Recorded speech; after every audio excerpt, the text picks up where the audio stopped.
On today's episode of Luthorville, we'll be answering the question, do you ever have doubts?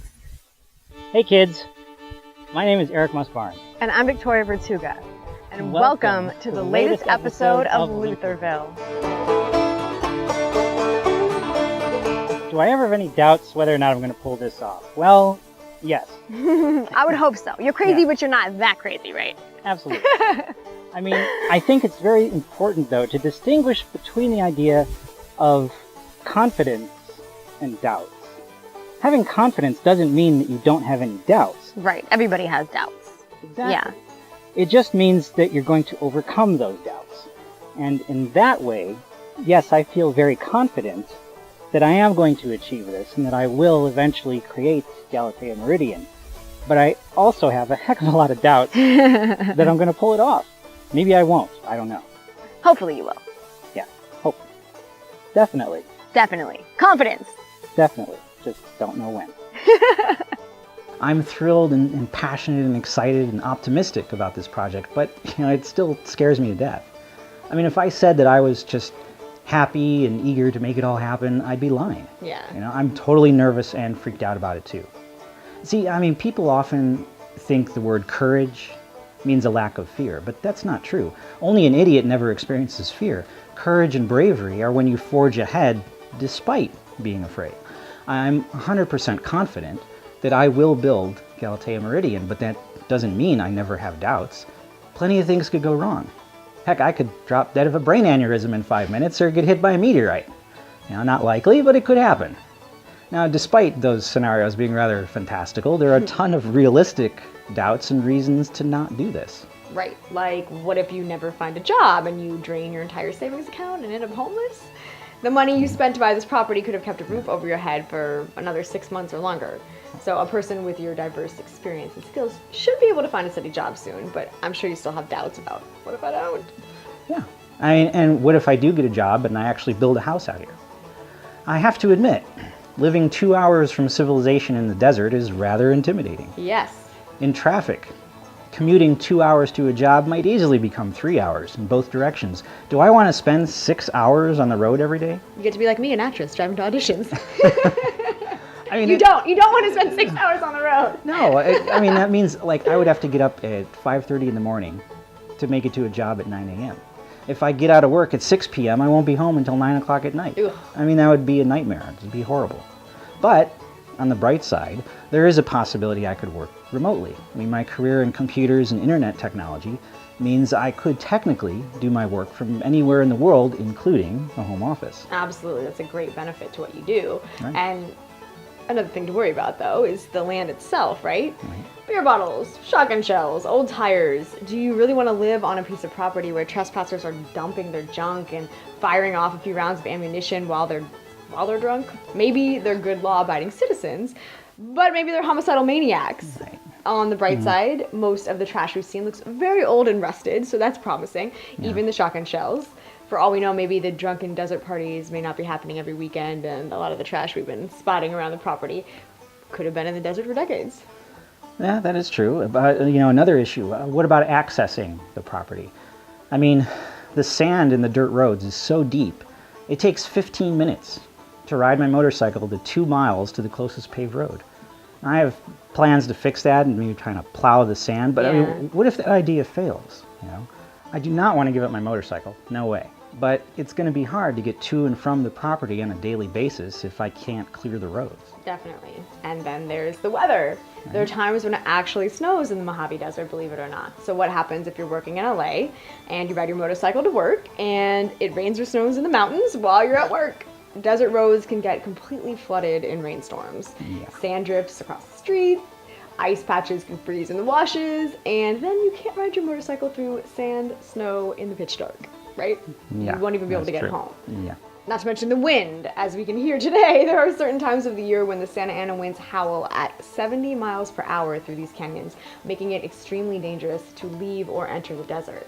You've actually had the experience of being stuck in a sandstorm on your motorcycle, right? And that's terrifying. Uh-huh. You also got blown off the highway up near San Francisco one time. Yeah. So the winds are so intense, trucks actually get blown off these desert highways every year. So do you want to endure those risks day after day during the windy season? On the bright side, if you're working remotely, you can avoid that just by checking the weather forecasts. Yeah, that is true. Now, wildlife. There's another danger. There are mountain lions, bark scorpions, Mojave green rattlesnakes. All these things can kill a person. Living alone 30 miles from the hospital means one scorpion sting and I could be done for. A simple walk around my property could end up being my last act.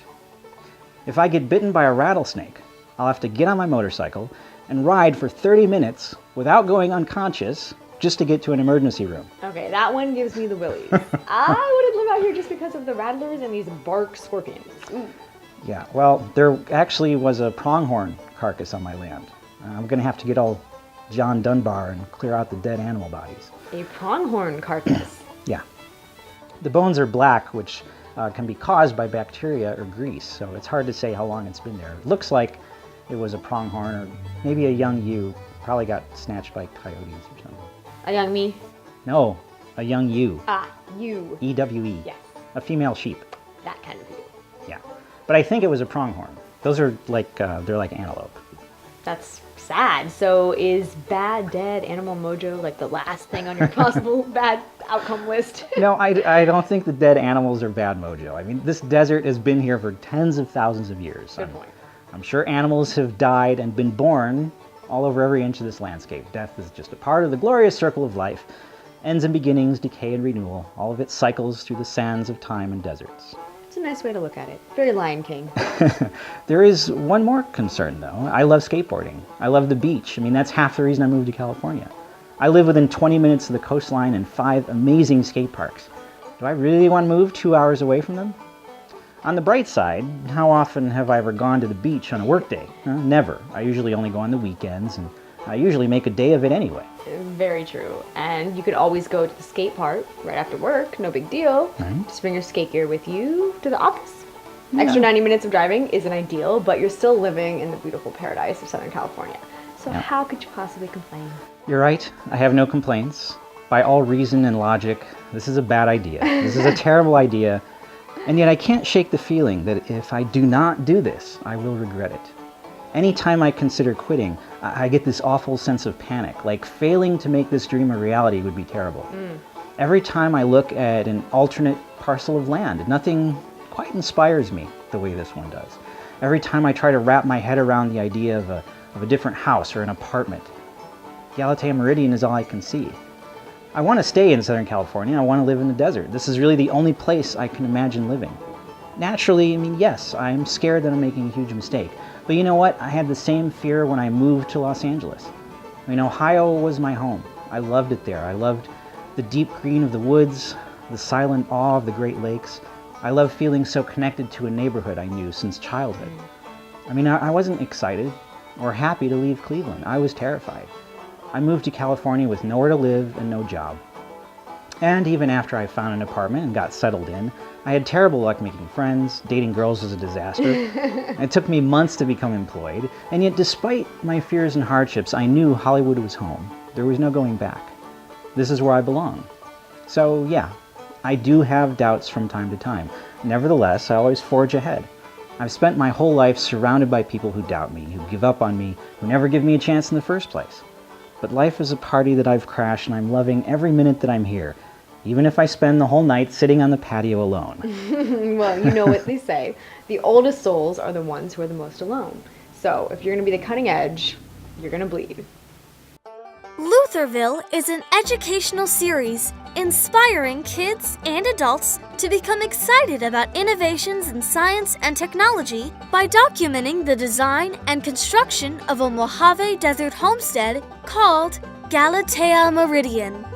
Witness the crazy story of how Eric Muss-Barnes, an unemployed computer geek and struggling novelist, risks homelessness by spending most of his life savings to build an off-grid dream house in the middle of nowhere. Having purchased vast acres of the Old West, can Eric find a stable job and create his home before his money runs out?